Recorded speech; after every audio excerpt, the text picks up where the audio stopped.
أعوذ بالله من الشيطان الرجيم. بسم الله الرحمن الرحیم. برادران عزیز، سورہ الانعام کی آیت 94 سے سلسلہ کلام شروع ہوتا ہے. پچھلے درس میں آپ کو یاد ہوگا کہ آخری لمحات میں آندھی بلکہ جھکڑ آیا تھا، جس کی وجہ سے اس آخری آیت کا مفہوم مکمل نہیں ہو سکا تھا. میں چاہتا ہوں کہ پہلے اس کی تکمیل کر لی جائے اور پھر ہم آگے بڑھیں.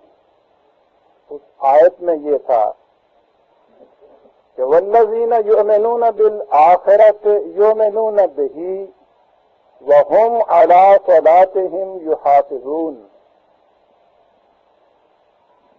قرآن پر در حقیقت وہ لوگ ایمان رکھتے ہیں جو خدا کے قانون مکافات عمل پر ایمان رکھتے ہیں.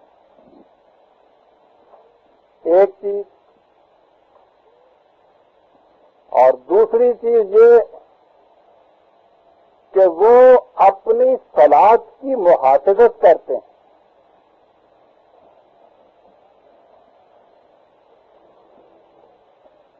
جہاں تک قانون مکافات عمل یا اخروی زندگی کا تعلق ہے، اس کی اہمیت ہر ایک کے سامنے ہے.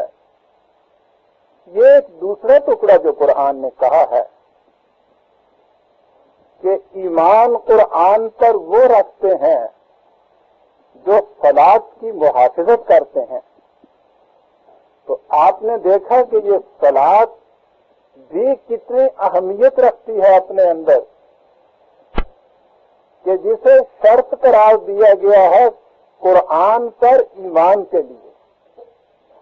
قرآن پر ایمان وہ رکھتے ہیں جو قانون مکافات عمل پر ایمان رکھتے ہیں اور جو صلاۃ کی محافظت کرتے ہیں. بڑی اہمیت اس سے ہوئی. اور اس کے علاوہ بھی آپ دیکھیں تو قرآن کریم میں شروع سے اخیر تک اقیم الصلاۃ و آتوا الزکاۃ، اقیم الصلاۃ و آتوا الزکاۃ برابر چلا آ رہا ہے. اقامت صلاۃ اور ایتاء زکوٰۃ.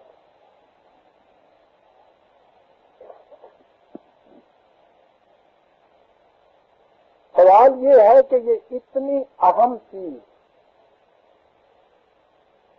جسے شرط ایمان قرار دیا گیا ہے، جسے اس تکرار اور اصرار سے دہرایا گیا ہے قرآن میں شروع سے آخر تک، یہ ہے کیا چیز؟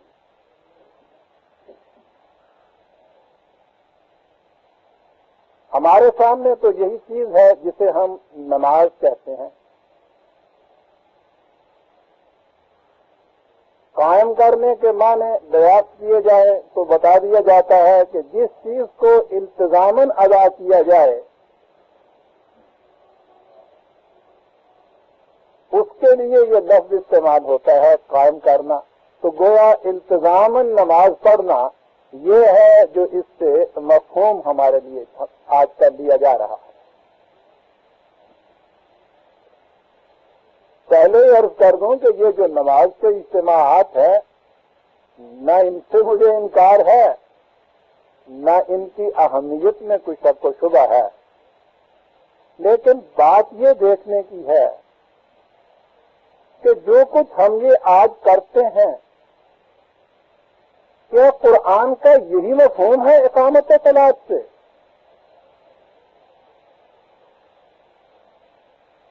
ہمیں تو ہر قدم پہ غور و تدبر کا حکم دیا گیا ہے نا. قرآن کا ایک حکم ہے وہ اس طرح سے ہم ادا کر رہے ہیں. تو اس میں تو کوئی چیز ایسی غلطی کی نہیں ہے، کوئی جرم نہیں ہے کہ ہم کھڑے ہو کر دیکھ لیں کہ کیا یہ جو کچھ ہم کر رہے ہیں قرآن کے اس حکم کی یہی تعمیل ہے؟ یہی ہے تو ٹھیک ہے، پورے اطمینان کے ساتھ ہم اب کریں گے۔ اگر یہ نہیں ہے تو پھر ہم اپنی غلطی کی اصلاح کر لیں گے۔ اس میں جرم اور عیب کی تو کوئی بات نہیں ہے۔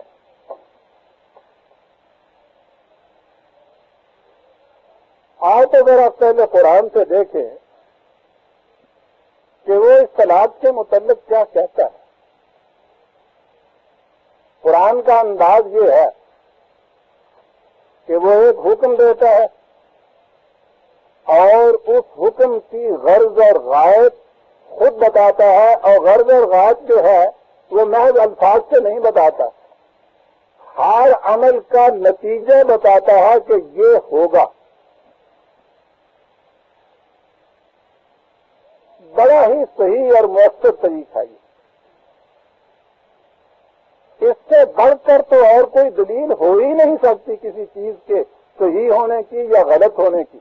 کسی چیز کو پرکھنے کے لیے اس سے بہتر کوئی اور معیار اور مدار ہو نہیں سکتا کہ آپ اس کا نتیجہ بتا دیں۔ محسوس نتیجہ ہر ایک کے سامنے آ جائے، ہر شخص اسے دیکھ لے۔ اب دیکھیے، اس میں کبھی دھوکہ نہیں کھا سکتا انسان، فریب میں نہیں اپنے آپ کو رکھ سکتا۔ رکھنا چاہے تو وہ جو آنکھیں بند کر کے چلے اسے تو کون روک سکتا ہے، لیکن جب کسی عمل کے محسوس نتائج کو اس عمل کے پرکھنے کا معیار قرار دے دیا جائے پھر انسان دھوکے میں نہیں رہ سکتا۔ طلاق کے متعلق قرآن کریم نے کیا کہا؟ اس کے عملی نتیجے کے متعلق یہ کہا کہ ان الصلاۃ تنہی عن الفحشاء والمنکر 29/45 29/45 یہ یقینی چیز ہے۔ یقینی چیز ہے یہ کہ صلاۃ روک دیتی ہے انسان کو فحشاء اور منکر،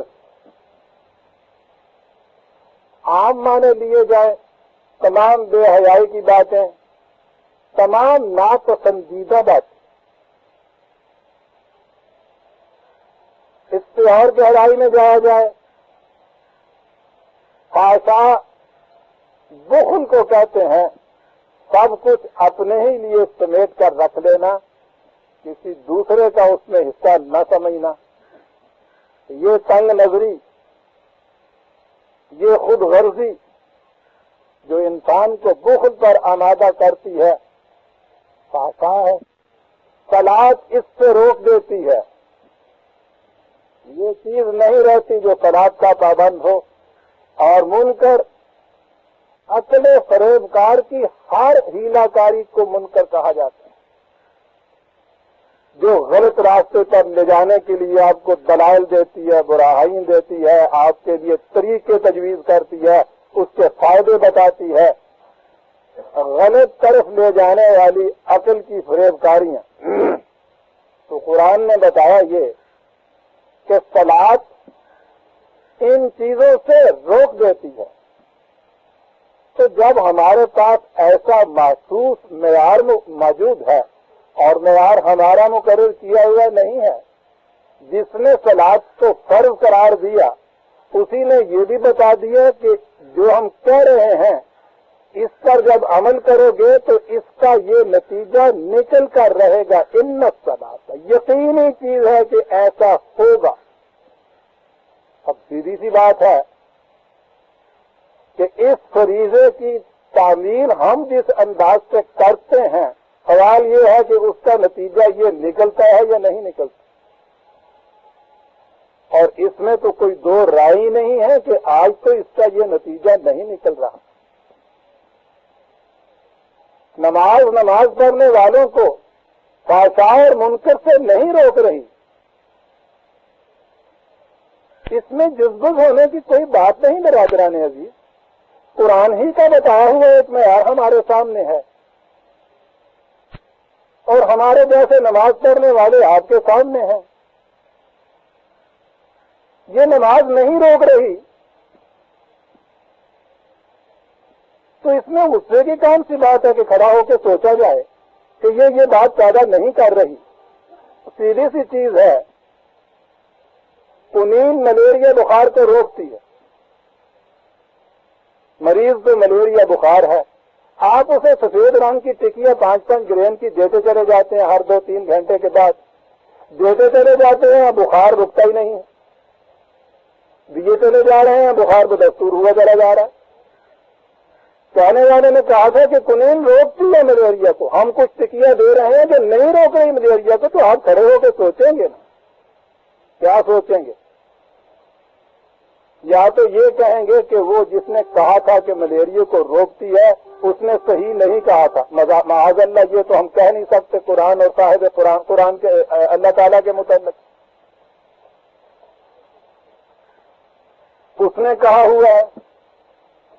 تو جب یہ صحیح ہے, کہنے والے نے جو کہا ہے صحیح ہے کہ کنین ملیریا کو روکتی ہے, اور ہم ایک سفید رنگ کی ٹیبلٹ دے رہے ہیں ہر 3 گھنٹے کے بعد اور دیے چلے جا رہے ہیں, بخار نہیں رک رہا, تو اگلی چیز یہی ہوگی کہ بھئی یہ کنین نہیں ہے.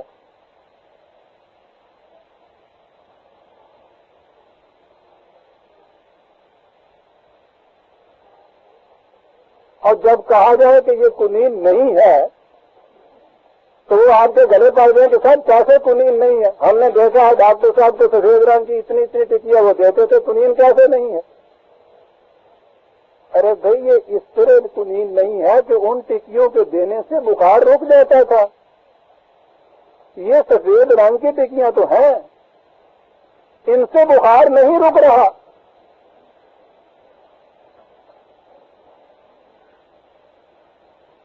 تو پھر اسے کیسے مان لیا جائے کہ یہ کنین ہے؟ وہ کیا دیتے ہیں کہ صاحب ہم نے تو دیکھیے یہاں سے وہاں تک اپنے بزرگوں کو دیکھا, سفید رنگ کی ٹکیاں ہوتی تھی جو وہ دیتے تھے. ٹھیک ہے, لیکن اگلی بات بھی تو کرو کہ اس سے بخار رکتا تھا. تمہاری ٹکیے سے بخار نہیں رک رہا. اب جو کوئی بات سمجھ میں نہیں آتی وہ کہتے ہیں تمہاری سمجھ میں بات نہیں آتی, اندر سے تو بخار رک گیا ہوا ہے, یوں ہی باہر سے آپ کو نظر آتا.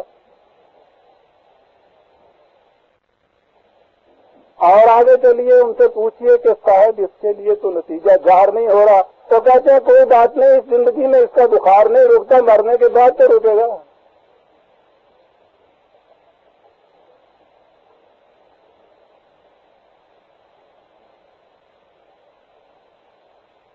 عزیزان من, خدا نے کتاب کے ساتھ حکمت نازل کی. حکمت کے معنی یہ ہیں زندہ مشہود محسوس نتائج سے کسی چیز کو پرکھ کے دیکھ لینا. قرآن کسی کو فریب میں نہیں رہنے دیتا.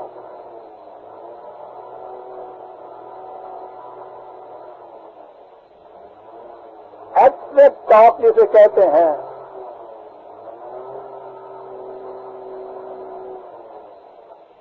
مجرد حقائق جسے کہتے ہیں, لفظوں میں نظری طور پہ کچھ باتیں کرتے رہنا, اس میں تو ہو سکتا ہے کہ ایک فیلیشیس لاجک جسے کہتے ہیں, فیلیسی آف لاجک ایک چیز ہوتی ہے, منطق کی فریبکاریاں, اس میں تو ہو سکتا ہے آپ کسی فریب میں رہ جائیں. لیکن جب محسوس نتائج کسی چیز کی صحیح ہونے کی دلیل ہو, پھر تو آپ فریب میں رہ نہیں سکتے. اگر وہ ٹکیا آپ کے ملیریا کو روکتی ہے تو کنین ہے, اور اگر وہ نہیں روکتی تو 1000 سفید رنگ کی 5 گرین کی تول میں بھی پوری ہو, رنگ میں بھی پوری ہو, وہ نہیں روکتی تو کنین نہیں ہے. ان الصلاۃ تنہی عن الفحشاء والمنکر, یقینی بات ہے کہ صلاۃ فحشاء اور منکر سے روکتی ہے. اگر یہ صلاۃ جو ہم ادا کر رہے ہیں یہ نہیں روکتی, اور اس میں کوئی شبہ نہیں ہے کہ یہ نہیں روکتی, یہ وہ ٹکیا نہیں ہے برادران عزیز.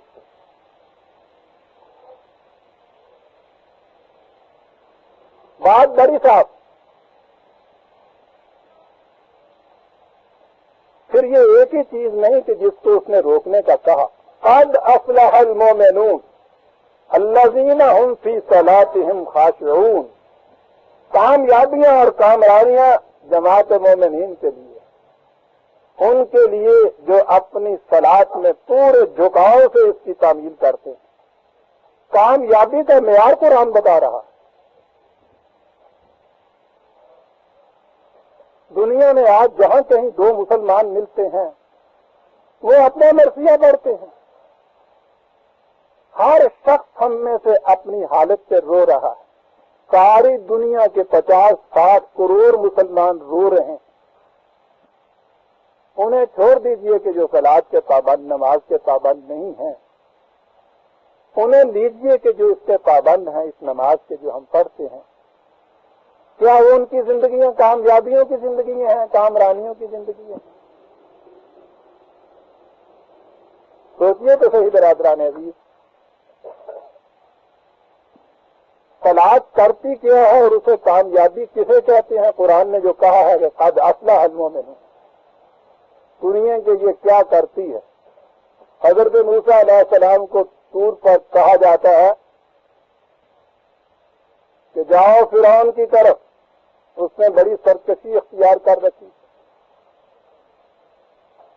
قوم کو ٹکڑے ٹکڑے کر رکھا، پارٹیاں بنا رکھی، بنی اسرائیل کی محکوم قوم کو اپنے ظلم اور استبداد سے اس شخص نے کچل کر رکھ دیا ہے۔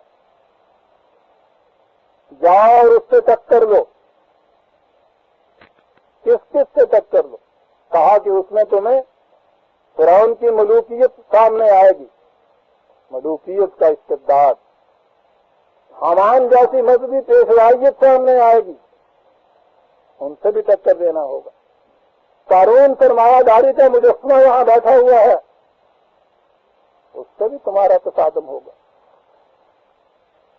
آپ سوچئے، محکوم قوم کا ایک فرد، اور اس وقت ان کی عادت یہ تھی کہ وہ بکریاں چرانے والے مدین کے میدانوں میں، ان سے کہا جاتا ہے کہ یہ ایک عظیم مہم ہے جو تمہارے سپرد کی جاتی ہے، ان سے جا کر ٹکر لینی ہے تم نے، وہاں جا کر ایک انقلاب برپا کرنا ہے تم نے، ملوکیت کی استبدادی قوتیں، براہمنیت اور پیشوائیت کی دسیسہ کاریاں اور سرمایہ داری کی خون آسانیاں، ان تمام کے خلاف تم نے جا کے ایک انقلاب برپا کرنا ہے۔ کہا کہ اس کے لیے پروگرام کیا ہوگا، کیا کروں اس کے لیے؟ کہا کہ اقم الصلاۃ لذکری، میری اس بات کو ہر وقت سامنے رکھنے کے لیے صلاۃ قائم کر، اور اس کے بعد ہے کہ یاد رکھ ان الساعۃ آتیۃ، انقلاب اس کے بعد آ کر رہے گا۔ 20/15، 20/15 غور فرمایا آپ نے برادران عزیز؟ اتنے عظیم الشان انقلاب کے لیے وہ پوچھتے ہیں کہ میں کروں کیا؟ کہا جاتا ہے کہ صلاۃ قائم کر، اور ایک ہی سانس میں بتا دیا جاتا ہے اس کے بعد اس کا نتیجہ کہ ان الساعۃ آتیۃ، اس سے یہ انقلاب آ کر رہے گا۔ عزیزان مان، یہ تو ایک بہت عظیم پروگرام ہے کوئی، جس پروگرام سے بنی اسرائیل جیسی محکوم مقہور قوم جو ہے اتنی قوتوں سے ٹکر دیتی ہے اور پھر کامیاب ہو کر رہتی ہے۔ قرآن کہتا ہے کہ پھر یہی مقہور قوم جس کو کمزور بنایا گیا تھا، اسے ہم نے فرعون اور اس کی قوم کی زمینوں کا، ان کے خزانوں کا، ان کی قوت کا وارث بنا کے چلا۔ کس چیز سے یہ وارث بنایا؟ اقم الصلاۃ، اقامت صلاۃ سے۔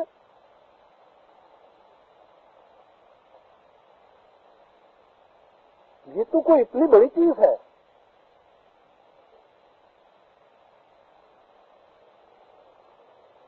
اور دیکھیے،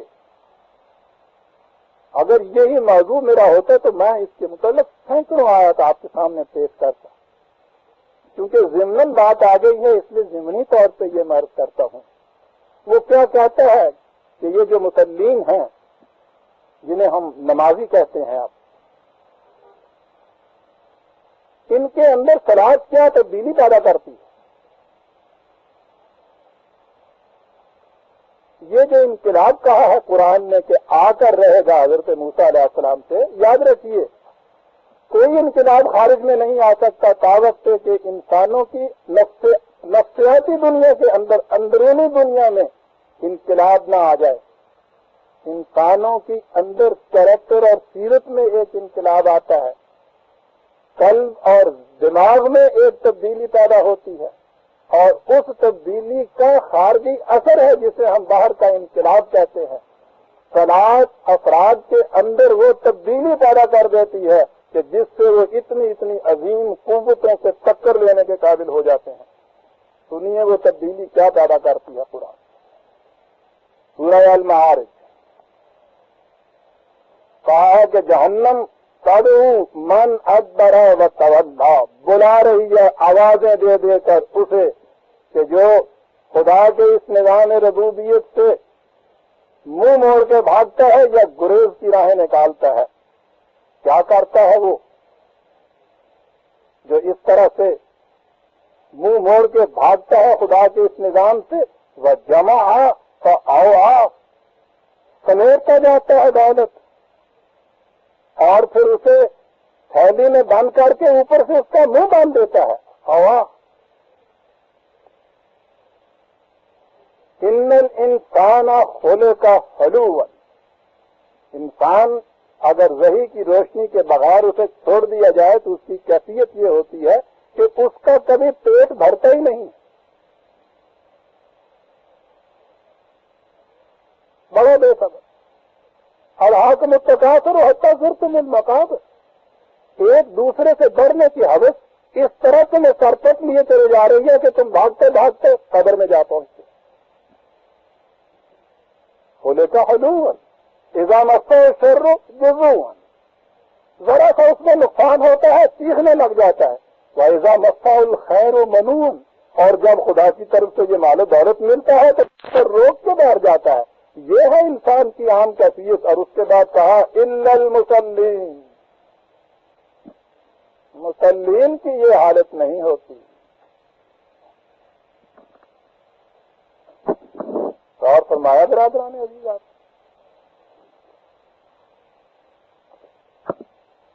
کہ صلاۃ کرتی کیا ہے؟ کوئی نظری باتیں نہیں ہیں، محسوس چیزیں ہیں. نظر آ جائے گا کہ یہ نماز پڑھنے والا کیسا ہے. قرآن نے یہ معیار بتایا تھا، مسلین ایسے نہیں ہے سوتے، الذین هم علی صلاتهم دائمون، اپنی صلاۃ سے جو ہمیشہ کے لیے پابند ہوتے ہیں وہ ایسے نہیں ہوتے. ان کی کیفیت کیا ہوتی ہے؟ والذین فی اموالہم حق معلوم للسائل والمحروم، ان کے مال میں تو ہر اس شخص کے لیے جس کی ضروریات پوری نہیں ہوتی، ہر اس کے لیے کہ جو ضروریات پوری کرنے کے قابل نہیں ہوتا، ان کے مال میں ان کا ایک حق ہوتا ہے. ایز آف رائٹ اس میں سے وہ ڈیمانڈ کرتے ہیں، اور حق معلوم ہوتا ہے. ہر ایک کو معلوم ہوتا ہے کہ یہ جو روپیہ ہے یہ کس کس کا ہے، تنہا اس کا نہیں ہوتا. اس دولت کے اندر ہر سائل و محروم کا حق ہوتا ہے. مسلمین ایسے نہیں ہوتے، مسلمین تو ایسے ہوتے ہیں. والذین یصدقون بیوم الدین، اور یہی لوگ تو ہیں کہ خدا کے قانون مکافات عمل کو سچ کر کے دکھا دیتے. اور فرمایا کہ یہ کیا چینج ہے، کیا تبدیلی ہے. سب سے بڑی چیز جو انسان کے راستے میں روک ہے یہی دولت ہی تو ہے. صلاۃ تو قرآن کہتا ہے یہ تبدیلی ان کے اندر پیدا کرتی ہے. صلاۃ والا نہیں ہے تو جمع فاؤ اکٹھا کرتا ہے، باندھ کے رکھتا ہے. صلاۃ والا ہے تو اس کے دولت کے اندر سائل و محروم کا حق معلوم ہے. یہ تبدیلی پیدا کرتی ہے. یہی تو چیز تھی کہ قوم شعیب نے حضرت شعیب علیہ السلام سے کہا کہ تم نے جب کہا تھا صلاۃ کے متعلق کہ تمہیں کچھ اعتراض تو نہیں ہوگا، تو انہوں نے وہ قوم ہمارے جیسی تھی، انہوں نے سمجھا ہوگا کہ نماز پڑھنے کی بات کر رہا ہے. انہوں نے کہا ہمیں کیا اعتراض ہے، اور نماز پڑھنے پہ تو کسی کو اعتراض نہیں ہے. انگریز کی غلامی کے زمانے میں بڑی آزادی تھی سر، پڑھتے رہو، وہ کہتا تھا دن رات تم نماز ہی پڑھتے رہو۔ ہندوستان میں آج ہندو کی غلامی میں بھی مسلمان کو نماز کی اجازت ہے، نماز سے کون روکتا ہے؟ انہوں نے بھی کہہ دیا کہ اچھا ہمیں تو کوئی اعتراض نہیں۔ اب ذرا آگے بڑھے تو قرآن کریم میں ہے کہ شعیب یہ تمہاری صلاۃ کس قسم کی ہے جو ہمیں یہ کہتی ہے کہ ہم اپنی دولت کو بھی اپنی مرضی کے مطابق خرچ نہ کریں؟ تو گویا یہ صلاۃ تو کوئی ایسی چیز ہے کہ جو محیط ہے ان تمام دوائر زندگی کے اوپر۔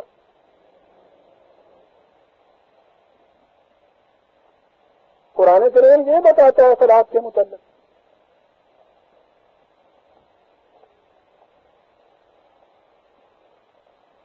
اور اسی لیے وہ یہ کہتا ہے کہ اسے یوں ہی کچھ آسان سی بات نہ سمجھ لینا۔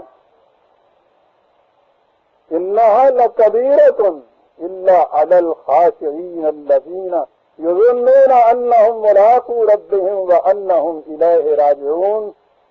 2/46 2/46 صلاۃ بڑی گراں گزرنے والی چیز ہے۔ یہ تو صرف ان سے گراں نہیں گزرتی کہ جو قانون خداوندی کے سامنے دل کے جھکاؤ سے ہر وقت حاضر رہتے ہیں، جنہیں ہر وقت یہ خیال رہتا ہے کہ خدا کا قانون مکافات عمل ہر وقت جاری و ساری ہے، ہمارا ہر قدم اس کی طرف اٹھ رہا ہے۔ یہ وہ لوگ ہیں کہ جن سے یہ چیز گراں نہیں گزرتی، ورنہ صلاۃ بڑی گراں گزرنے والی بات ہے۔ ٹھیک تو ہے، جس کی کیفیت یہ ہو کہ ایک طرف وہ یہ چاہے کہ آپ کی جتنی کمائی ہے اس کمائی کے اندر ہر محروم وسائل کا حق معلوم ہے، جو آپ کے اندر یہ تبدیلی پیدا کرے کہ آپ فرعون کی فرعونیت، حمان کی برہمنیت، قارون کی سرمایہ داری، ان کے خلاف اس کا ٹکر میں، جو آپ سے یہ چاہے کہ اس کے بعد فحشاء اور منکر کوئی بات آپ کے پاس نہ پھٹکنے پڑے، تو یہ پروگرام تو واقعی بڑا مشقت طلب ہے۔ قرآن نے دوسرے مقام پہ مومن کے متعلق کہا کہ اس کا پروگرام تو پہاڑ کی گھاٹی چڑھنے کے مرادف ہے، قدم قدم پہ سانس پھول جاتی ہے انسان۔ نالا کبیرۃ، بڑی گراں گزرنے والی بات ہے یہ سب۔ یہی چیز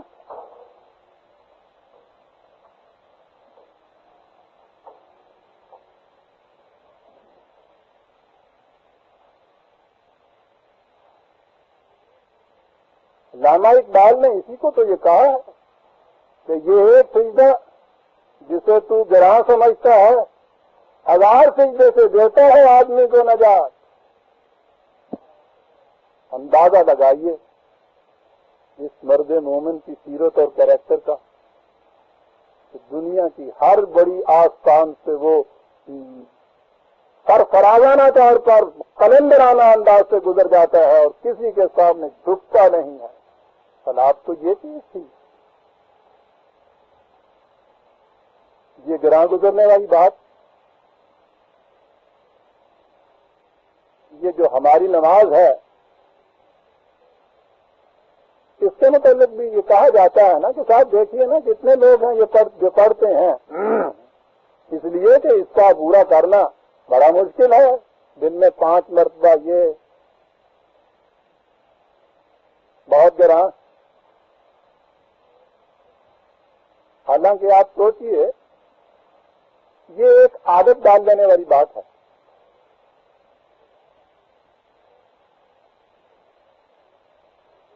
مجھے یاد آ گیا دلی میں ایک دفعہ دفتر میں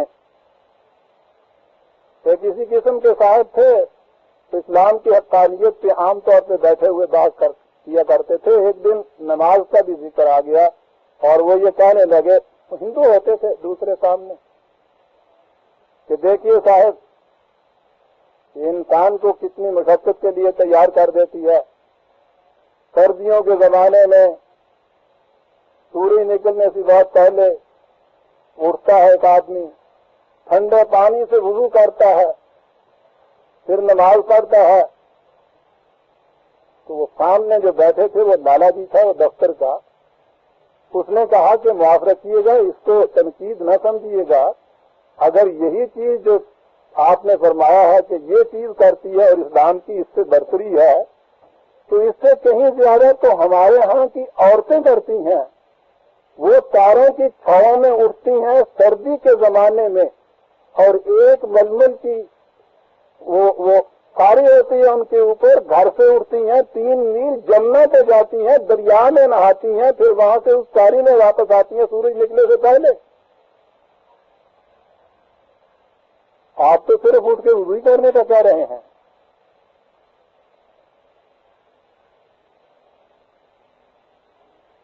یہ جو چیز ہے، یہ تو وہ چیزیں نہیں ہے کہ جس کو ہم پیش کریں کسی کے سامنے اور یہ کہے کہ دیکھو صلاۃ کیا کرتی ہے۔ ہم جب اس کی حکمتیں بیان کرتے ہیں تو یہی ہوتا ہے، وضو کی حکمت بیان کرتے ہیں کہ صاحب دیکھیے کس قدر پاک صاف رہنا سکھاتا ہے، یہ سب کچھ یہ چیزیں ہو جاتی ہیں۔ آپ سوچیے صلاۃ کے متعلق جو قرآن کریم کے اندر ہے کہ یہ کرتی ہے، یہ صلاۃ تو وہ نہیں کرتی۔ ٹھیک ہے، شکل و شباہت اس کی یہ وہی ہے جو چلی آ رہی ہے۔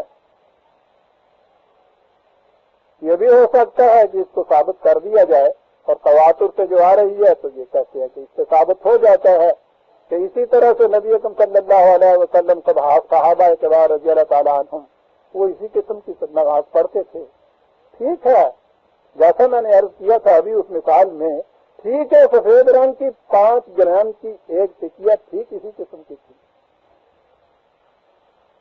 یہ سارے پنکھے چلتے ہیں، لاؤڈ اسپیکر چل رہا ہے، ٹیپ چل رہا ہے، اور جب کرنٹ پیچھے سے بند ہو جاتی ہے تو یہ سارے اپنی اپنی شکل اسی طرح کام رکھتے ہیں، لیکن نہ پنکھا ہوا دیتا ہے، نہ لاؤڈ اسپیکر سے آواز آتی ہے، نہ ٹیپ ریکارڈر میں میری آواز ضبط ہوتی ہے، ہر ایک کی شکل اسی قسم کی ہوتی ہے، لیکن اس میں سے یہ نتائج نہیں پیدا ہوتے۔ نمازیں، روزہ ہو، قربانی ہو، حج، یہ سب باقی ہے، تو باقی نہیں ہے۔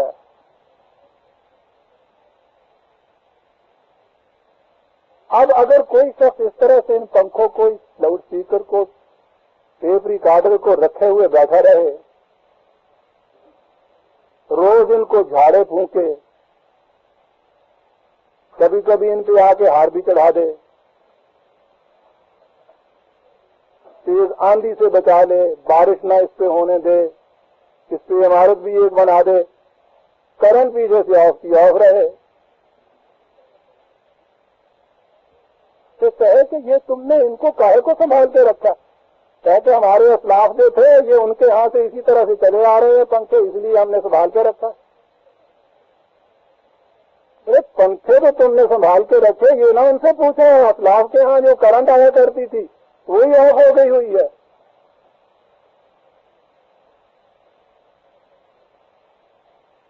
اب جو کرنٹ آف شدہ پنکھے آپ کے ہاں یہ ہوئے، ساری شکل و شباہت پوری ارکان تعدیل کے ساتھ نماز میں، جب بھی کوئی کتاب اٹھا کے دیکھیے، نماز کا طریقہ اور ترکیب دیکھیے، اس میں آپ دیکھیں گے کہ کس قدر تاکید سے لکھا ہوگا کہ کان اور ہاتھ اتنے اٹھنے چاہیے کہ وہ کان کی لو کو لگیں۔ ایک فرقے کی نماز، دوسرا تو دوسری طرح سے کہے گا نا، اس میں بھی یہ کیفیت ہو گئی ہوئی ہے۔ ہاتھ عین اس مقام پہ بننے چاہیے، پاؤں کے درمیان اتنا فاصلہ رہنا چاہیے، باجماعت ہو تو اس میں دیکھنا چاہیے کہ کندھے کے ساتھ کندھا مل رہا ہے، رکوع میں جاؤ تو اس قسم کا زاویہ بننا چاہیے، سجدے میں جاؤ تو یہ چیزیں زمین کے ساتھ لگنی چاہیے، ساری چیزیں یہ اس میں لکھی ہوں گی۔ اور یہ کہیں نہیں ہوگا کہ یہ کچھ کرنے کے بعد دیکھو کہ وہ کچھ ہو بھی گیا ہے جو قرآن کہہ رہا ہے. اس طرح سے اگر آپ یہ پوری رکعتیں کر لیتے ہیں الحمدللہ نماز ٹھیک ہو گئی. یوں ہی کسی نے دیکھا کہ پاؤں میں فاصلہ اتنا نہیں ہے، وہ وہاں سے چلاتا ہے نماز ہوئی نہیں ہے.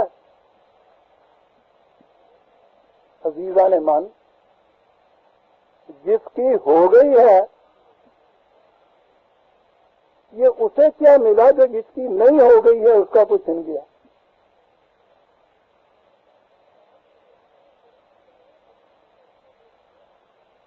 معیار تو قرآن نے مقرر کیا ہوا، دونوں کو پرکھ کے دیکھیے، ان میں سے نتیجہ کسی کا بھی نہیں نکل رہا.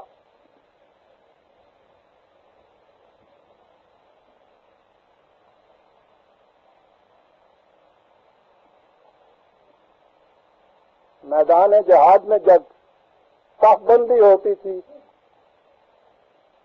نبی اکرم صلی اللہ علیہ وسلم امام ہوتے تھے، یہ جماعت کھڑی ہوتی تھی، آپ پیچھے مڑ کر دیکھا کرتے تھے صفیں درست ہیں، دیکھنا چاہیے. ہر فوج کا کمانڈر یہ دیکھتا ہے. جو ذرا آگے پیچھے ہوتا ہے اس کو کہتا ہے کہ پیچھے ہٹو، ذرا آگے ہٹو. یہ وہ صف بندی تھی کہ جس کی نتائج کی شہادت بدر اور حنین کے میدان کے ذرات آج بھی دے رہے ہیں. ہمارے ہاں بھی جب مسجد میں جماعت کھڑی ہوتی ہے تو آپ کو پتہ ہے اللہ اکبر کہنے سے پہلے امام پیچھے مڑ کے دیکھتا ہے ادھر ادھر، اللہ اکبر کیا دیکھتا ہے. ایک دیکھنا اس امام کا تھا، ایک دیکھنا اس امام کا ہے.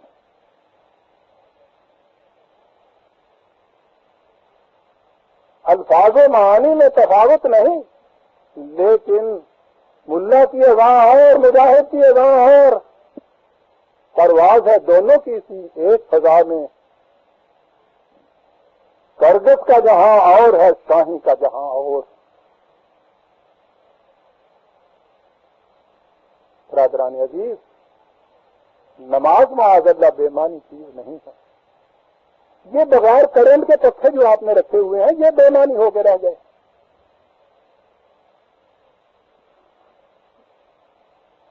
اب اس پہ قائم کیسے رکھا جائے لوگوں؟ یہاں ہماری بدبختی شروع ہوتی ہے. اگر ہم اعمال کو ان کے نتائج سے پرکھنے کا جو قرآنی معیار ہے سامنے رکھتے تو جب ہوا نہیں آ رہی تھی پنکھے سے تو ہم کھڑے ہو جاتے وہیں، دیکھتے کہ کہیں اس تار میں نقص پیدا ہو گیا، سوئچ جہاں لگتا ہے وہاں دیکھ لیجئے، پیچھے پاور ہاؤس میں دیکھیے کہاں کوئی کمی یا غلطی ہو گئی. ادھر نہیں نگاہ گئی. کہا کہ اس سے ثواب ہوتا ہے.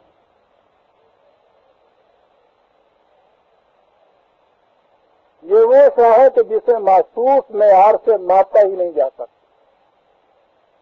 اس کی اہمیت تو اتنی تھی، اب اس اہمیت کے پیش نظر یہ جو بیک کرنٹ کے پنکھے تھے ان کو جو اہمیت دی گئی، آپ دیکھیے کہ پھر کیا کیا چیزیں ہمارے ہاں آنی شروع ہو گئی. میں نے پچھلی دفعہ یہ بھی کہا تھا کہ یہ جو ہم نے حقوق اللہ اور حقوق العباد میں ایک تفریق کر لی ہے اس سے بڑا نقصان پہنچا ہے. یہ خدا کے حقوق ہیں، یہ ادا کرتے چلے جائیے. یہ دوسرا حصہ جو وہاں سے آنے کے بعد کا ہے یہ بندوں کے حقوق. آپ دیکھیے کہ خدا کا حق ادا کر لینے سے بندوں کے حقوق جو پامال ہوتے ہیں وہ کس طرح سے بخشے جاتے ہیں. ساری عمر بندوں کے حقوق پامال کرتے جائیے اور ایک حج کرائیے. عقیدہ یہ ہے کہ حج کے بعد انسان وہاں سے ایسے آتا ہے جیسے آج ماں کے پیٹ سے پیدا ہوا. یعنی ساری عمر جو کچھ یہ کرتا رہا یہ سب بھول گیا. یہی جو چیز ہے نماز کے متعلق بھی یہ چیزیں آئیں. صبح کی نماز پڑھ لینے کے بعد یہ انسان کاروبار کی دنیا میں آ گیا. کاروبار کی دنیا کے معنی حقوق العباد کی دنیا, ٹھیک ہے نا. اللہ کا حق صبح کی نماز پڑھ کے ادا کیا, پھر آ گیا بندوں کے حقوق کی دنیا میں. ظہر کی نماز کے وقت جا کے پھر وہ اللہ کا حق ادا کیا. تو ہمارے ہاں یہ چیز موجود ہے کہ اگر اس نے جب ظہر کی نماز پڑھی تو صبح کی نماز اور ظہر کی نماز کے درمیان جتنے گناہ کیے ہیں وہ سارے بخشے گئے. پھر آ گیا یہ بندوں کے حقوق کی دنیا میں, پھر عصر کی پڑھنے چلا گیا. ظہر اور عصر کے درمیان جتنے بھی اس نے گناہ کیے ہیں وہاں بخشے گئے. اسی طرح سے ہر دو نمازوں کے درمیان کے. تو گویا اللہ کا یہ حق ادا کیا, اور یہ جتنا کچھ بندوں کا کیا ہوا تھا وہ سارا معاف. حالانکہ برادران عزیز, اللہ کے حق کی بات ہی کچھ نہیں. یہ جو کچھ خدا نے کہا ہوا ہے اس سب سے مقصود یہ ہے کہ کسی بندے کا کوئی حق تم تلف نہ کرو. نماز بھی یہی سکھاتی ہے, روزہ بھی یہی سکھاتا ہے, زکوٰۃ اور حج بھی یہی سکھاتا ہے, مسلمان ہونا یہ سکھاتا ہے. آپ کیا سمجھتے ہیں کہ اللہ میاں کو اس کی ضرورت پڑی ہے کہ آپ کھڑے ہو کے اس کی حمد و تعریف میں قصیدے پڑھتے چلے جائیں؟ واللہ غنی عن العالمین. ہمیں ان چیزوں کی کوئی احتیاج نہیں ہے. یہ تمہارے لیے ہے, قرآن کہتا ہے. یہ سب چیزیں اس لیے تھیں کہ کوئی انسان کسی دوسرے انسان کے حق کو غصب نہ کرے. ہمارے ہاں یہ صورت پیدا ہو گئی کہ بندوں کے حقوق کا جو درمیان کا دائرہ ہے, ایک نماز اور دوسری نماز کے درمیان کا دائرہ, وہ سب کچھ کرتے چلے جائیے. دوسری نماز آپ پڑھیے تو درمیان کے سارے گناہ آپ کے معاف.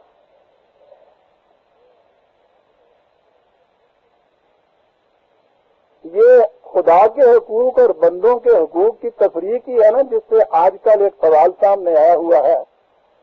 وہ کمیٹی اور امپروومنٹ ٹرسٹ کہہ رہے ہیں کہ صاحب یہاں لوگوں کی زمینوں سے بغیر اجازت کے, بغیر زمین خریدے ہوئے کے مسجدیں بنا رہی ہیں.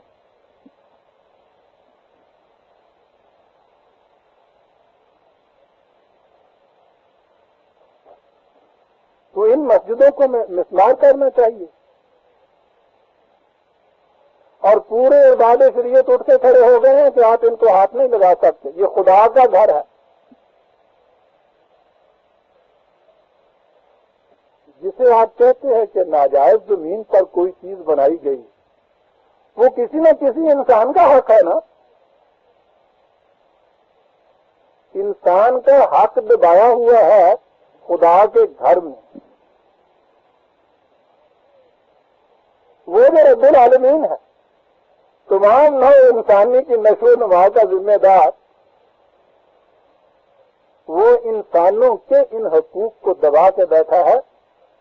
اور کہا جاتا ہے کہ فیصلہ یہ ہے کہ آپ ان کو وہاں سے ہٹا نہیں سکتے. وہ انسان کا جو حق دبا ہوا ہے وہ دیا نہیں جا سکتا. فرق دیکھا آپ نے؟ یعنی یہ تسلیم ہے کہ واقعی ناجائز زمینوں کے اوپر یہ بنائی ہوئی. یہ ہے نا جو فرق کرتے ہیں. اب اس سے وہ اہمیت جو تھی, یہ حقوق اللہ یا میں نماز کا ذکر کر رہا تھا, اس کی اب اہمیت بڑھاتی چلے گئے. ابھی میں نے عرض کی ہے, یہ بھی ایک روایت ہے جو میں نے کہا کہ صبح کی نماز کے بعد ظہر کی نماز پڑھ لے, درمیان میں وہ سارے گناہ معاف ہو جاتے ہیں. یوں اس کے بعد روایات ہمارے ہاں بننی شروع ہوئی نا. معاف رکھیے گا کہ یہ احادیث رسول اللہ صلی اللہ علیہ وسلم کے متعلق میں نہیں کہہ رہا. حضور کی کوئی بات ہو اور اس سے کوئی شخص مسلمان ہوتے ہوئے تنقید کرے, اس سے مسلمان ہونے کا اقرار ہی اس کا کس طرح سے جائز ہو سکتا ہے؟ سوال تو یہ ہے کہ اس قسم کی بنائی ہوئی چیزیں جنہیں منسوب کر دیا جاتا ہے ہماری بدقسمتی سے اس ذات رسالت محمد صلی اللہ علیہ وسلم کے متعلق کہ جو آئے اس لیے تھے کہ کسی انسان کا کوئی حق کوئی دوسرا انسان غصب نہ کر کے لے جائے.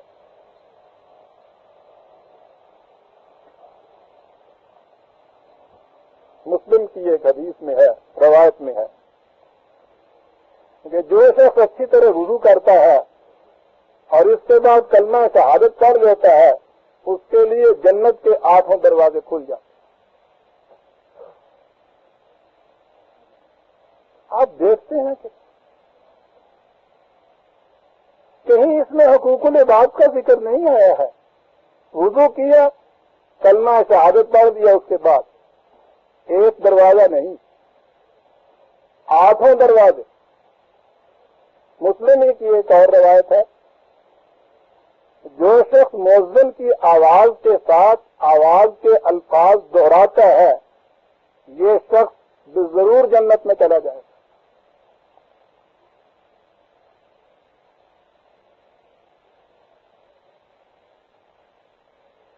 مسلم ہی کی ایک روایت اور ہے کہ فرضوں کے علاوہ جو شخص دن میں 12 رکعتیں نوافل کی پڑھ لیتا ہے اس کے لیے جنت واجب ہو جاتی، واجب ہو جاتی، دینی ہوگی اللہ میاں. ترمذی کی ایک روایت ہے کہ مغرب کے بعد 20 رکعت نماز پڑھ لینے والا ضرور جنت میں چلا جائے. ایک اور حدیث میں ہے کہ ہر نماز کے بعد آیت الکرسی پڑھنے والا پھر دوسری نماز سے پہلے مر جائے گا سیدھا جنت میں چلا جائے گا.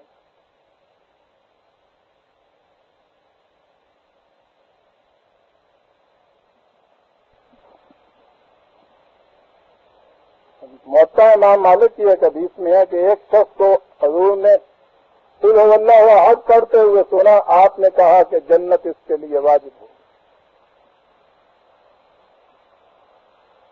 اور یہ تو پھر بھی اس میں کہیں کوئی نوافل پڑھنے کی ضرورت تھی، کہیں آیت الکرسی ہی کی صحیح، مؤذن کے الفاظ کے ساتھ الفاظ دہرانے ہی کی صحیح.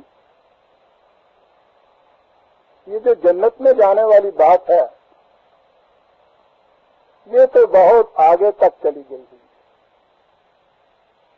ایک متفق علیہ روایت ہے،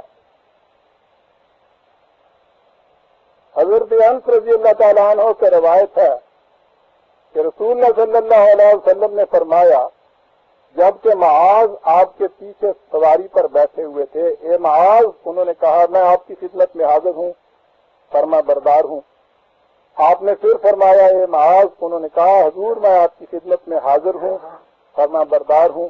آپ نے تیسری مرتبہ فرمایا اے معاذ، انہوں نے کہا میں آپ کی خدمت میں حاضر ہوں، فرما بردار ہوں. آپ نے فرمایا کہ جو کوئی بھی گواہی دے کہ اللہ کے سوا کوئی الہ و معبود نہیں اور محمد صلی اللہ علیہ وسلم اللہ کے رسول ہیں، اللہ تعالیٰ اس کو دوزخ کی آگ کے لیے حرام کر دے. کلمہ پڑھ دینے. حضرت معاذ نے کہا اے رسول خدا، کیا میں لوگوں کو یہ بات بتا دوں کہ وہ خوش ہو جائیں؟ بڑی چیز ہے نا یہ. خدا کا رسول خدا کا ایک فیصلہ ہے جو بتا رہے ہیں حضرت معاذ کو کہ خدا نے یہ کہا ہے کہ جس نے یہ کلمہ پڑھ لیا اس کے لیے جنت واجب ہو گئی، دوزخ کی آگ حرام ہو گئی. وہ کہتے ہیں کہ خدا کا یہ فیصلہ جو رسول کی زبان سے مجھ تک پہنچا ہے میں لوگوں کو بتا دوں کہ لوگ اس سے خوش رہیں. آپ نے فرمایا کہ نہ بتانا نہیں، لوگ اس بات پر بھروسہ کر لیں گے.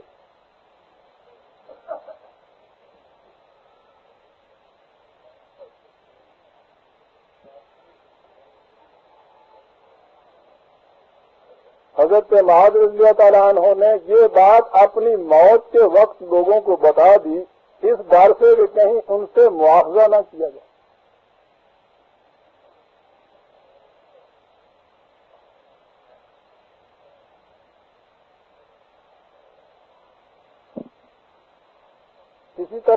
دوسری روایت ہے اس میں وہ روایت حضرت ابو ذر رضی اللہ تعالیٰ عنہ سے ہے کہ نبی اکرم صلی اللہ علیہ وسلم نے فرمایا کہ جس کسی نے بھی اقرار کیا کہ اللہ کے سوا کوئی الہ نہیں وہ لازماً جنت میں داخل ہوگا.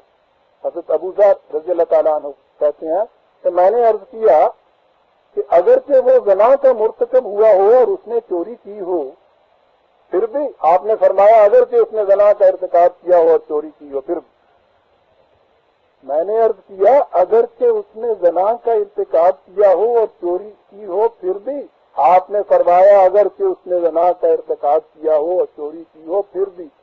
میں نے کہا اگرچہ اس نے زنا کا ارتکاب کیا ہو چوری کی ہو پھر بھی آپ نے فرمایا کہ اگرچہ اس نے زنا کا ارتکاب کیا ہو اور چوری کی ہو پھر بھی تمہاری الرغم ان سے ابو ذر.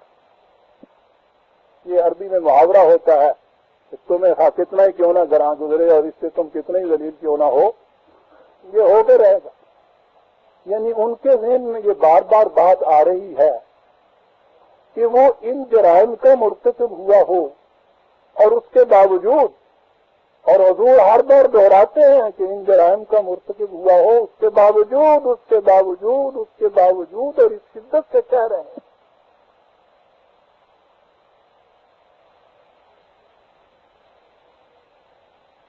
یہ چیزیں ہماری ان خطبہ روایات میں برادران عزیز آ گئی.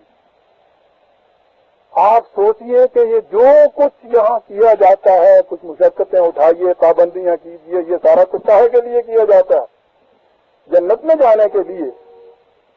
اور اگر جنت کی کیفیت یہ ہو جائے کہ وضو کیا اور اس کے بعد کلمہ شہادت پڑھا اور جنت آپ کے لیے واجب ہو گئی, کسی نماز کے ساتھ 10 رکعتیں آپ نے پڑھی جنت آپ کے لیے واجب ہو گئی, تو یہ سارا کچھ پھر جو یہ ہے کہ حرام نہ کھاؤ حلال کھاؤ دیانتدار بنو اپنے فرائض شناس بنو یہ کرو وہ کرو, وہ تو جو جتنے فرائض و واجبات گنائے جا رہے ہیں ان کو دیا جائے تو وہ یہ شہادت جو ہے الفت میں قدم رکھنا ہے. تو لوگ آسان سمجھتے ہیں مسلمان ہونا تو کاہے کے لیے وہ کچھ کیا جائے, لیکن اس کا سارے کا دائرہ حقوق العباد میں ہے. یاد رکھیے گا کیوں کیا جائے اگر جنت یوں ہی مل جانی ہے. بگو ہندی مسلمان را کے خوش باش اقبال کہتا ہے, بگو ہندی مسلمان را کے خوش باش بہشت فی سبیل اللہ. جنت میں جانے کے لیے آپ دیکھتے ہیں کہ اس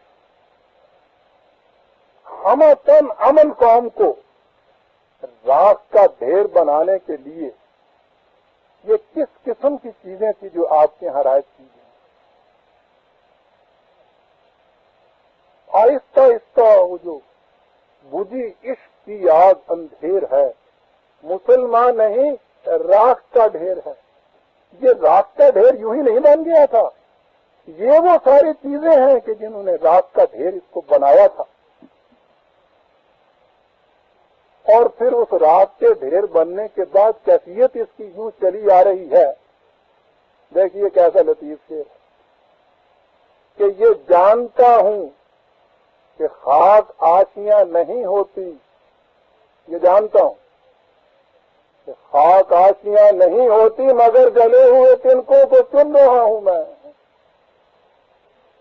شاعری بڑی اچھی ہے یہ برادران عزیز, لیکن اس سے آشیانہ تو نہیں بن جائے گا.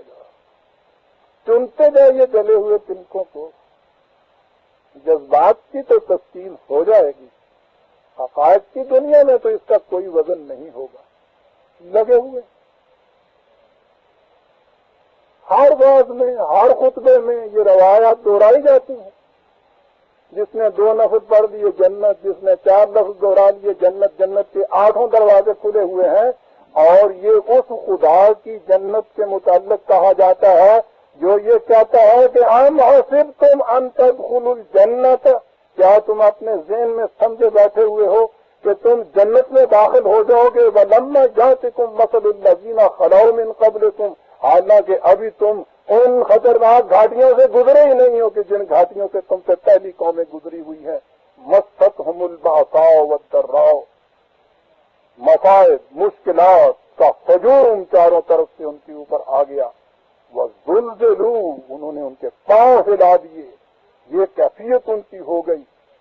اس قدر مخالفتوں کا ہجوم ہوا کہ حتیٰ یقول الرسول والذین آمنوا معه متی نصر اللہ، حتیٰ کہ رسول اور اس کے ساتھی پکار اٹھے کہ یا اللہ وہ تیری مدد کب آئے گی.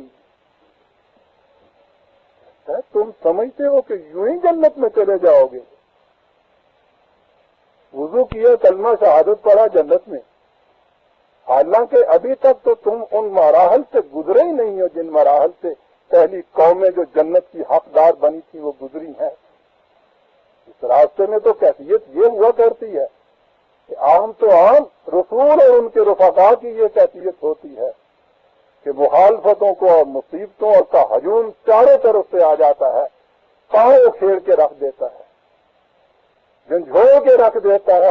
حتیٰ کہ وہ پکار اٹھتے ہیں کہ اے نصرت الہی تیرے آنے کا وقت کب ہے. وہ اس مقام پہ کہا جاتا ہے الا ان نصر اللہ قریب. تم نے جو اس استقامت کا ثبوت دیا کہ لوگ وہ آئی نصر سے خدا بن. یہ ہے جنت میں جانے کے متعلق. لیکن یہ تو ان کے لیے تھا نا کہ جنہوں نے ان مصائب اور ان ہجوم مشکلات کا مقابلہ کر کے پہلے اس دنیا میں جنت کی زندگی کو اپنے لیے متمکن کر لیا. اور اسی کا عکس ہے پھر جو اخروی زندگی کی جنت میں جا کے پڑتا ہے. برادران عزیز، یہ تھا جو قرآن نے کہا تھا.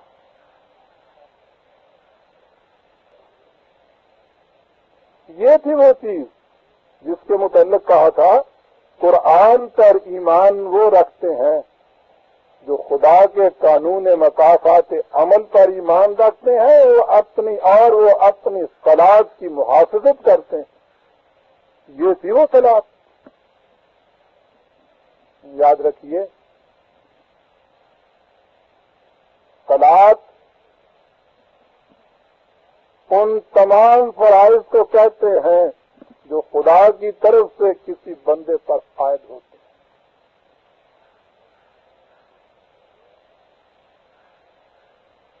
معنی اس کے ہوں گے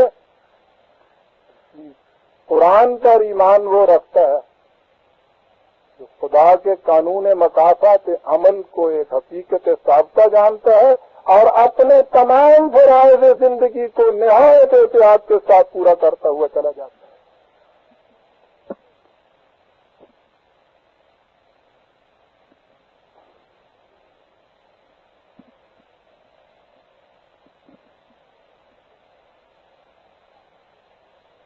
اور اقامت صلاۃ ہے ایک اس قسم کے نظام کا قائم کرنا کہ جس میں تمام افراد معاشرہ اپنے اپنے فرائض منصبی کو خود بخود ادا کرتے ہوئے چلے جائیں. ایک ایسے معاشرے کا انقلاب، یہ کام قائم کرنا اس کا. اور اگر ایسا معاشرہ قائم ہو جائے کہ جس میں ہر فرد اپنی اپنی ذمہ داری کا احساس رکھے، اپنے اپنے فرائض منصبی کو ادا کرے، تو اس سے وہ انقلاب کیوں نہیں آ جائے گا کہ جس میں قارون اور حامان اور فرعون کی قوتیں ساری کی ساری دریا برد ہو جائیں.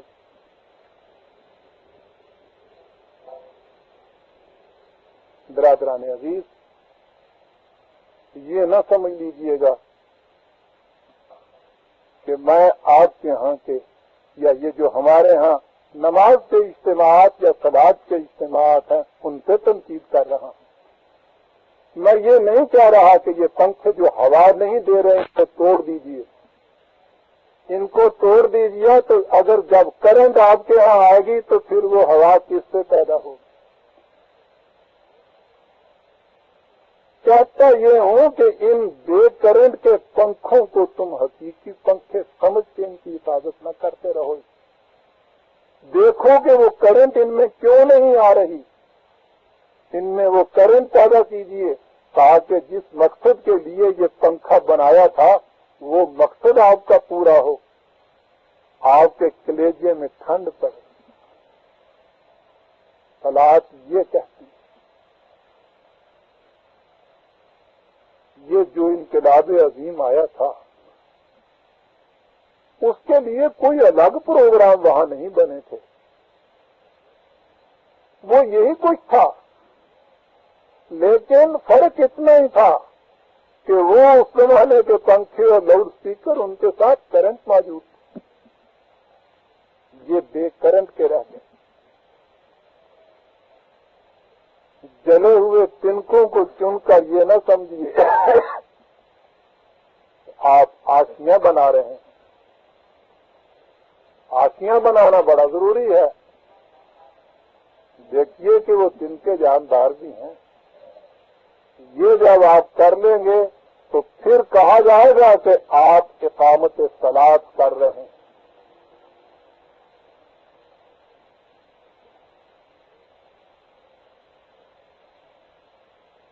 یہ ہے برادران عزیز قرآن کریم میں جہاں جہاں یہ چیزیں آئیں صلاۃ کی، مسلین کی، تو وہاں ذہن میں یہ بات رکھیے کہ یہ ایک زندگی کا ایسا پروگرام ہے جو زندگی کے تمام گوشوں کو اپنے اندر لیے ہوئے ہے۔ یہ صرف مسجد کی چار دیواری میں یا گھر کے کونے میں مصلی کے اوپر کھڑے ہو کر 2 رکعتیں ادا کر لینے کا نام نہیں ہے۔ یہ تو بھکتی یا پوجا یا پرستش کی ایک رسم ہے۔ قرآن نے یہ جو چیزیں آپ کے ہاں دی ہیں رسمی طور پر ادا کرنے کے لیے نہیں دی ہیں، ایک زندہ جیتا جاگتا زندگی بخش پروگرام ہے، جس پروگرام کے یہ اجزاء اور عناصر ہیں، ان کو اپنے اپنے مقام پہ رکھیے، ان کے اندر وہ برقی قوت دوڑائیے کہ جو ایمان سے پیدا ہوتی ہے، اور وہ ہوگی اس طرح کہ آپ کے سامنے نصب العین ہوگی۔ نصب العین یہ ہے کہ ایک ایسے معاشرے کا قیام جس میں کسی انسان کے کسی حق کو کوئی غصب نہ کر سکے۔ یہ معنی ہوں گے برادران عزیز قرآن کریم کے ان احکام کے، اسے سامنے رکھیے اور پھر دیکھیے کہ صلاۃ و زکوٰۃ اور روزہ اور حج کس طرح سے پھر وہ بولتے ہوئے نتائج آپ کے سامنے لاتا ہے۔ اب ہم آیت 94 لیتے ہیں جہاں سے آج بات شروع ہونی تھی۔ وَمَنْ أَظْلَمُ مِمَّنِ افْتَرَىٰ عَلَى اللَّهِ كَذِبًا أَوْ قَالَ أُوحِيَ إِلَيَّ وَلَمْ يُوحَ إِلَيْهِ شَيْءٌ، اس سے زیادہ ظالم کون ہو سکتا ہے جو خدا پر جھوٹ باندھے، یعنی لوگوں سے یہ کہے کہ مجھ پر خدا کی طرف سے وحی ہوتی ہے، حالانکہ اس کی طرف وحی کوئی نہیں ہوتی۔ واقعی اس سے زیادہ اور ظلم کیا ہوگا؟ کسی سے آپ اپنی بات کہیے کہ صاحب میں یہ کہتا ہوں، اس کو حق پہنچتا ہے، اسے مانے نہ مانے، اسے جھٹلائے، اس سے تنقید کرے، اور اگر آپ یہ کہیں کہ صاحب یہ خدا نے کہا ہے، آپ کا منہ بند ہو گیا۔ یعنی اتنی بڑی اتھارٹی بن گئے آپ کہ اس بات کے پر تنقید کرنا تو ایک طرف، اس کے خلاف دل کی گہرائیوں میں بھی آپ کسی قسم کا خیال نہیں پیدا کر سکتے۔ یہ ہے وہی کی اتھارٹی۔ اس نے کہا کہ وہ کہ جس پہ خدا کی طرف سے وحی نہ آتی ہو اور وہ کہے کہ مجھ پہ وحی آتی ہے، اس سے زیادہ ظالم کون ہو سکتا ہے؟ اتنی بڑی اتھارٹی کا مالک انسانوں کو اپنے سامنے جھکا رہا ہے۔ اور جب خدا نے یہ کہہ دیا ہو کہ ہم نے وحی کا سلسلہ بند کر دیا نبی اکرم صلی اللہ علیہ وسلم کی ذات پر،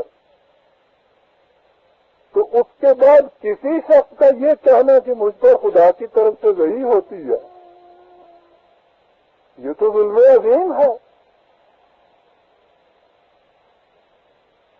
سوال ہی نہیں برادران عزیز ختم نبوت کے بعد کسی پر وحی ہونے۔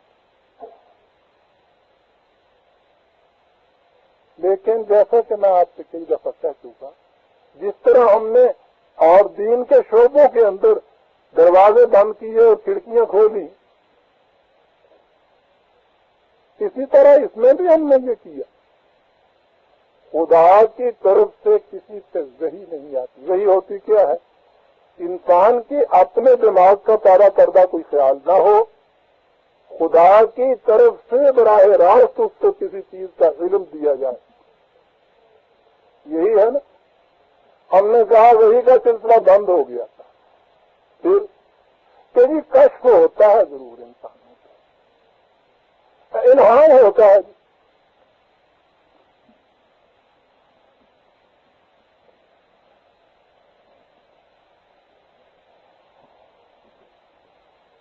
یہ کیا ہوتا ہے کہ انسان کے اپنے دماغ اور دل اور عقل کا پیدا کردہ خیال نہیں یہ ہوتا، خدا کی طرف سے براہ راست علم ملتا ہے۔ وحی کی یہی تو ڈیفینیشن تھی۔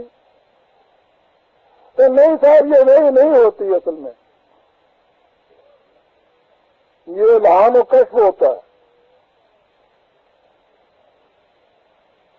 ڈاکٹر صاحب اپنے نسخے میں ہمیشہ ایکوا پیورا لکھتے ہیں، تو کہتے ہیں ڈاکٹر صاحب یہ تو پانی ہے، کہتے ہیں پانی نہیں ہوتا، ایکوا ہوتا ہے۔ پانی کو لیٹن میں ایکوا کہتے ہیں۔ غلط تو نہیں کہا گیا ڈاکٹر صاحب نے؟ یہی چیز ہے نا، پانی پانی ہو تو ایکوا کہتے ہو۔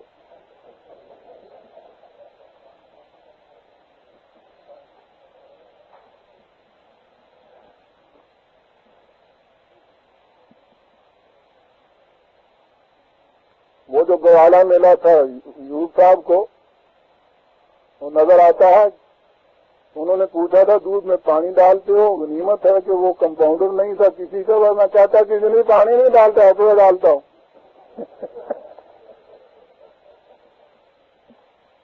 عجیب چیز ہے، قوموں کو پرہیز دیا جاتا ہے، وہی بند ہو گئی صاحب۔ خدا کی طرف سے براہ راست کسی کو علم نہیں ملتا، الہام اور کشف وغیرہ کے دروازے سب کھلے ہیں، تو پہنچنے والے انہیں دروازوں سے آہستہ آہستہ آہستہ آہستہ وہ کہتے ہیں کہ پھر آدمی ترقی کرتا کرتا کرتا کرتا پھر وہ لفظی تو ہے دوسرا۔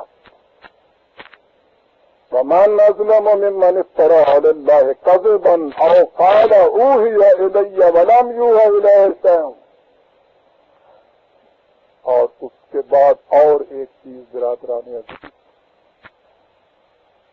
کہتے ہوئے جگر کانپ جاتا ہے، وَمَنْ قَالَ سَأُنزِلُ مِثْلَ مَا أَنزَلَ اللَّهُ، اور جو یہ کہے کہ میں بھی ایسا نازل کر سکتا ہوں اس کی مثل جو خدا نے نازل کیا ہے۔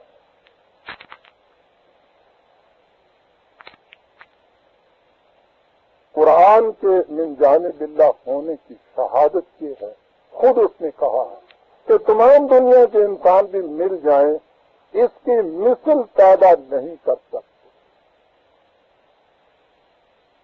ایک سورج کی مثل پیدا نہیں کر سکتے،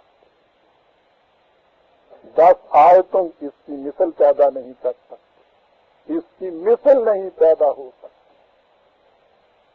اور ہمارے ہاں برادران عزیز پھر یہ عقیدہ بھی چلا آ رہا ہے کہ قرآن اور قرآن کے ساتھ مثل ہو ما ہو، قرآن کی مثل قرآن کے ساتھ اور بھی۔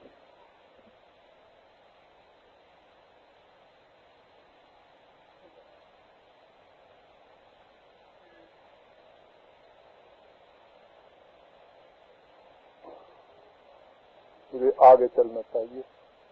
یہ وہ موضوع ہیں جن پہ ہم بڑی تفصیل سے اس سے پہلے گفتگو کر چکے تھے۔ ان مخالفین کے متعلق اب قرآن یہ کہتا ہے کہ وَلَوْ تَرَىٰ إِذَ الظَّالِمُونَ فِي غَمَرَاتِ الْمَوْتِ وَالْمَلَائِكَةُ بَاسِطُو أَيْدِيهِمْ،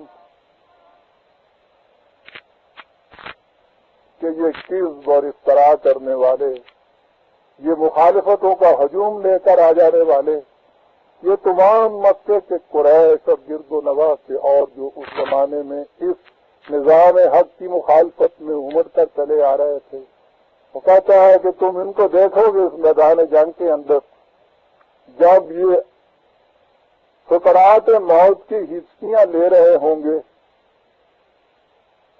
اور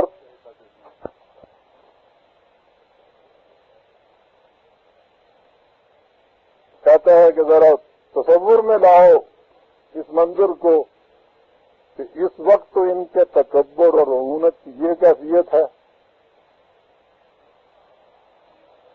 لیکن جب میدان جنگ کو اتنی شکست ہوگی انہیں، خدا کی وہ قوتیں جو ان کاموں پہ معمور ہیں وہ آئیں گی اور ان سے کہیں گی آخر جو انفسکم، یہ لفظ ہے قرآن کا، بڑے وسیع معنوں میں آتا ہے، اور یہاں تو اس کے معنی میں سمجھتا ہوں سائیکالوجی کی وہ جو ٹرم ہے ایگو جسے کہتے ہیں، یعنی انسان کے اندر وہ جذبہ جو اس میں ہر وقت غرور اور پندار پیدا کرتا رہتا ہے، کہا جائے گا کہ آج تو اس کو شکست ہوئی، نکالو وہ تمہارا غرور کا تکبر کا وہ جو جذبہ تھا، وہ ایگو جو تمہارا تھا۔ اس لیے میں نے یہ کہا ہے کہ اس کے یہ معنی ہے کہ آگے ہے الیوم تجزون عذاب الہون، آج کس قدر ذلت آمیز رسوائیوں کے عذاب میں تم مبتلا ہوئے ہوئے، تو یہ چیز اس غرور اور تکبر کے مقابلے میں ہی آ سکتی ہے۔ بما کنتم تقولون علی اللہ غیر الحق، تم خدا کے خلاف ناحق اس قسم کی باتیں کہا کرتے تھے۔ وَكُنْتُمْ عَنْ آیَاتِهِ تَسْتَكْبِرُونَ، اور قوانین خداوندی کے سامنے سے اکڑ کر گزر جایا کرتے تھے۔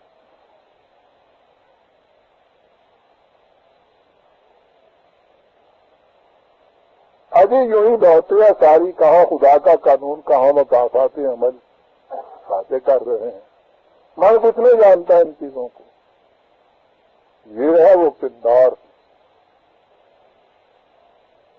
لیکن یہ عذاب الہون جو ہے کیسے آتا ہے؟ حق کی مدافعت کے لیے ایک جماعت وجود میں آتی ہے، اقامت صلاۃ سے وہ اپنے اندر ایک تبدیلی پیدا کرتی ہے، اس تبدیلی کا اثر باہر کی دنیا میں پڑتا ہے، ایک انقلاب آتا ہے، اس انقلاب میں یہ تمام لوگ جو اس طرح سے متکبرانہ اس کی مخالفت کیا کرتے تھے ان کو شکست پندار ہوتی ہے۔ یہ ہے جو قرآن نے یہاں کہا، اور اس کے بعد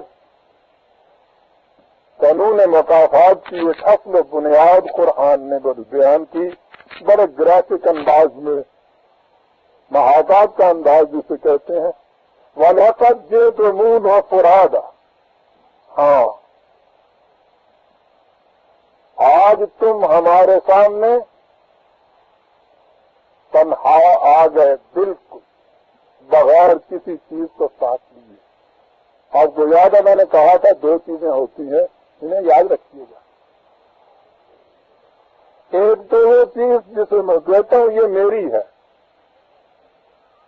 میرا لباس، میرا مکان، میری دولت، میری اولاد، یہ ساری چیزیں میری، یہ جتنی چیزیں میری کہہ کے ہم پکارتے ہیں یہ قبر سے اس وار رہ جاتی،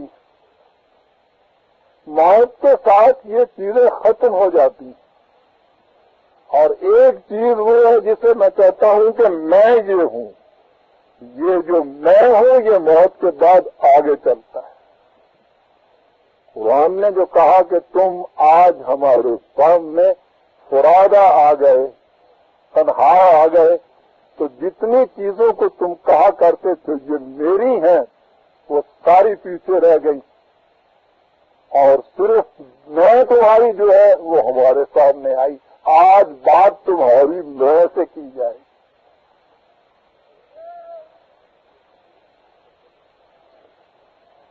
جس میں میری یا میرا کہا کرتے تھے اب کوئی تمہارے ساتھ نہیں ہے. کما خلقناکم اول مرۃ، جس طرح سے پیدائش کے وقت تم آئے تھے اس وقت بھی کوئی چیز میری ہے یا میرا تم نہیں کہہ سکتے. مین از گاڈ. اور اس کے بعد پھر یہ جتنی ریلیٹو چیزیں ہیں، اضافی چیزیں ہیں، یہ میری، یہ ساری عمر پھر ان کو تکوار کرتا چلا جاتا ہے. اور وہ جو میں ہے جس کی یہ چیزیں ہیں اس کی طرف کبھی توجہ نہیں دیتی. کرتا چلا جاتا ہے. کبھی موت کے ساتھ یہ جتنی چیزیں میری کہتا ہے یہ یہاں رہ جاتی ہیں، میں آگے بڑھ جاتی ہوں. جس طرح پیدائش کے وقت کوئی چیز ساتھ نہیں رہی تھی، اکیلا میں تھا.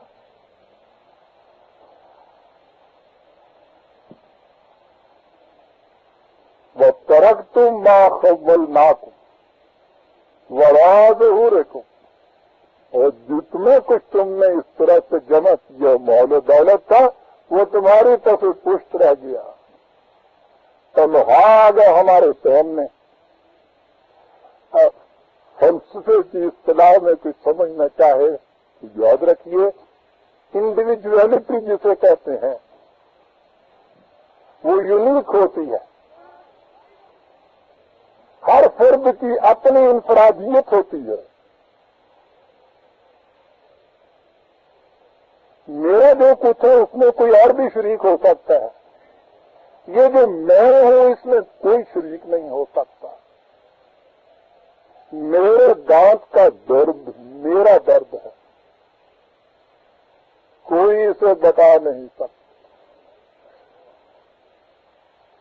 میرے جرائم کا بوجھ میرے سر پہ بوجھ ہے، کوئی اس بوجھ کو بانٹ نہیں سکتا. انفرادیت جسے کہتے ہیں اس میں وہ انڈیویجول پرسنلی ریسپانسبل ہوتا ہے. وہ فرد خود ریسپانسبل ذمہ دار ہوتا ہے، کوئی اس ذمہ داری میں شریک نہیں ہوتا. اسی لیے پہلے تو یہ کہا کہ وہ مال و دولت وہ سب پیچھے رہ گئی. کچھ اور بھی تھا جسے تم میرا کہا کرتے تھے. وَمَا نَرَىٰ مَعَكُمْ شُفَعَاءَكُمُ الَّذِينَ زَعَمْتُمْ أَنَّهُمْ فِيكُمْ شُرَكَاءُ، اے وہ ساتھی جن کے متعلق تمہیں خیال تھا کہ یہ تو میرے خوشی اور غم کے ساتھ دینے والے شریک ہونے والے ہیں، وہ تمہارے ساتھ کھڑے ہونے والے جن کے متعلق تم کہتے تھے یہ میرے ہیں، آج وہ بھی تمہارے ساتھ نہیں ہیں. وَقَدْ تَقَطَّعَ بَيْنَكُمْ وَضَلَّ عَنْكُمْ مَا كُنْتُمْ تَزْعُمُونَ. یاد رکھو تمہارے سارے رشتے کٹ گئے اور جو کچھ تمہارا ذہن باطل تھا آج بیکار ہو کر رہ گیا. اب تم وَلَقَدْ جِئْتُمُونَا فُرَادًا، تنہا ہمارے سامنے کھڑے ہو. جسے میں کہتے تھے وہ ہمارے سامنے آ گئی، جسے میرا کہتے تھے سب پیچھے رہ گیا.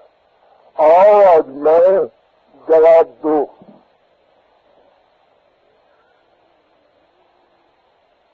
یہ ہے قانون مقافات عمل کی بنیاد. برادرانی عزیز، میں اپنے ہر عمل بلکہ ہر ارادے کا ذمہ دار خود، کوئی دوسرا اس کے اندر شریک نہیں ہوگا. اس کے نتائج غلط روش تھی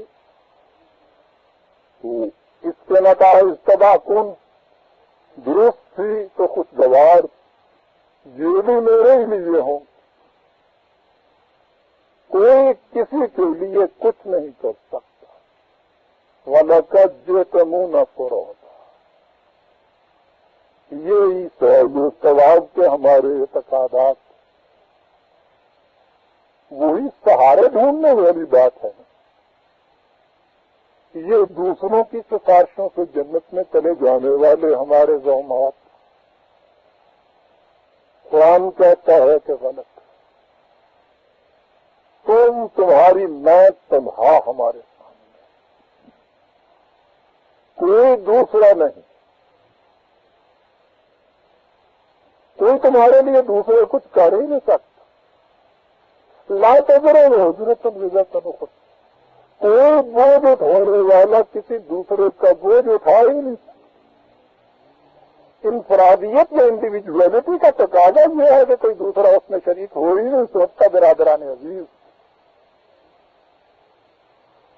ہر میں جو اپنے لیے کچھ کر جائے وہی اس کا ہے، اس میں کوئی دوسرا شریک نہیں ہو سکتا. عورتیں تو آج آگے ہم دو ہی بڑے ہیں، لیکن وہ جو پچھلی آیت کا موضوع رہ گیا تھا اسے ہم نے پورا کیا. 96 آیت سے قرآن یہ بات بتاتا ہے کہ جس طرح سے افراد کی موت اور حیات کے لیے قوانین مقرر ہیں، اسی طرح سے اقوام کی موت و حیات کے لیے بھی قوانین مقرر ہیں. اور اسے قرآن ایک مثال سے بیان کرتا ہے. اس مثال سے یہ بات سامنے آ جاتی ہے کہ جب تک کسی قوم میں بڑھنے، پھولنے، پھلنے کی صلاحیت رہتی ہے، وہ زندہ قوموں میں شمار ہوتی ہے، آگے بڑھتی ہے. جب اس میں یہ صلاحیت ختم ہو جاتی ہے تو اس کی زندگی موت سے بدل جاتی ہے. اس آیت کو ہم آئندہ درس کو چھوڑتے ہیں کیونکہ اس سے اور بہت سی باتیں سامنے آئیں گی. ربنا تقبل منا انک انت السمیع العلیم.